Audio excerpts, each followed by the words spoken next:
Valsad 108 એમ્બ્યુલન્સની team દ્વારા પ્રામાણિકતાનું ઉદાહરણ પૂરું પાડ્યું। વલસાડ 108ની ટીમને વલસાડ એસટી ડેપો બહારનો એક કેસ મળતાની સાથે જ વલસાડ 108ની ટીમ ઈએમટી માનસી પટેલ અને pilot Viral Patel Valsad ST depot પાસે જવા માટે રવાના થયા હતા। સીન ઉપર પહોંચતા જોવા મળ્યું કે એક 70 વર્ષના વૃદ્ધ બેભાન અવસ્થામાં જોવા મળ્યા હતા। વૃદ્ધની હાલત જોતા ખૂબ જ ગંભીર કન્ડિશન જોવા મળી હતી। ત્યારે 108ના ઈએમટી માનસી પટેલ અને પાયલોટ વિરલ પટેલ પેશન્ટને તરત જ 108 એમ્બ્યુલન્સમાં લઈ લીધા હતા અને રસ્તા પર જ 108 એમ્બ્યુલન્સમાં પેશન્ટને ઓક્સિજન અને અમદાવાદ સ્થિત ફિઝિશિયન ડોક્ટર પરમાર સરની એડવાઇસ પ્રમાણે પેશન્ટને એમ્બ્યુલન્સની જરૂર ઇન્જેક્શન આપવામાં આવ્યા હતા।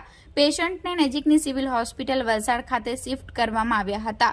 70 વર્ષીય પેશન્ટ નીતિનભાઈ દેસાઈ જેમની સાથે કોઈ પણ સંબંધી હાજર ન હતું અને પેશન્ટ પાસેથી વલસાડ 108ની ટીમમાં ઈએમટી માનસી પટેલ અને પાયલોટ વિરલ પટેલને પેશન્ટ પાસેથી એક સોનાની ચેઇન 5 સોનાના લોકેટ તથા રકમ 16,000 કેશ તથા એક આઈફોન મોબાઈલ અને જરૂરી ડોક્યુમેન્ટ તથા એક કારની ચાવી પેશન્ટ પાસેથી મળી આવી હતી, જેની રકમ આશરે 2,71,300 મળી આવી હતી, જે સિવિલ હોસ્પિટલમાં હાજર પોલીસ સ્ટાફ અને પેશન્ટના સગા શૈલેષભાઈ દેસાઈ હેન્ડઓવર કરેલ છે।